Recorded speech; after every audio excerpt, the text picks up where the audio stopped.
আমরা কেন ডিসেম্বরের মধ্যে নির্বাচন চাই এই ব্যাপারে আমরা ব্যাখ্যা দিয়েছি। এই ব্যাখ্যা দিয়েছিলাম যে ডিসেম্বর হচ্ছে শীতকাল, এটা হচ্ছে নির্বাচনের একটা পরিবেশের সময়।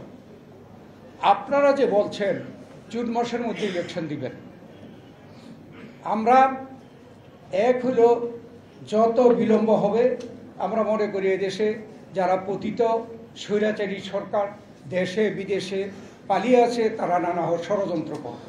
আমরা কিছু কিছু ষড়যন্ত্রের নমুনা আমরা দেখছি।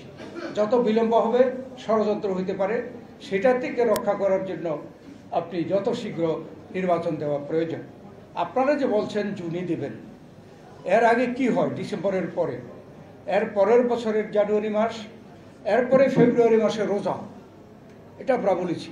এই রোজাকে তো আমরা কোনো কেউ পিছিয়ে দিতে পারবো না, আপনারাও পারবেন না, আমরা রাজনৈতিক দলও পারবো না।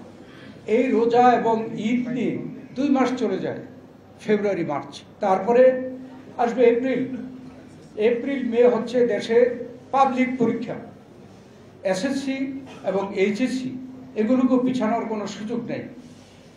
আর এই এসএসসি এইচএসসি যে স্কুল কলেজ সেন্টার হয় সেগুলিতে কিন্তু ভোটের সেন্টার হয়। তো আপনারা তো এপ্রিল মে ইলেকশন করতেই পারবেন না। আর জুন মাসে পুরোপুরি বর্ষাকাল চলে আসে। এবার তো দেখলাম মে মাসে কি পরিমাণ ঘন বৃষ্টি এবং সারা দেশে বন্যা অবস্থা। এই সময় তো নির্বাচনের সময় না। তাই আমরা মনে করি যে ডিসেম্বরের মধ্যেই নির্বাচন সম্ভব, এবং আমরা দাবি করেছি যে আপনি ডিসেম্বরের মধ্যে যেদিন সুইটেবল মনে করেন আপনারা ডেট ঘোষণা করেন। আর এটাও বলেছি যে যখন নির্বাচনের ডেট ঘোষণা হবে তখন রাজনৈতিক দলগুলো এদেশের জনগণ নির্বাচনমুখী হয়ে যাবে, এবং তখন এই ছোটোখাটো ষড়যন্ত্র ওই জনগণই মোকাবেলা করবে।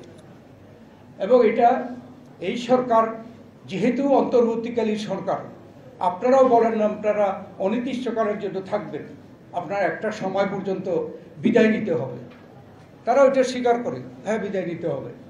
আমরা মনে করি ডিসেম্বরের মধ্যে নির্বাচন দিলে আপনার সম্মানের সাথে একটি নির্বাচিত সরকারের কাছে ক্ষমতা দিয়ে আপনারা বিদায় নিতে পারেন। এর থেকে তো সম্মানের আর কিছু হতে পারে না।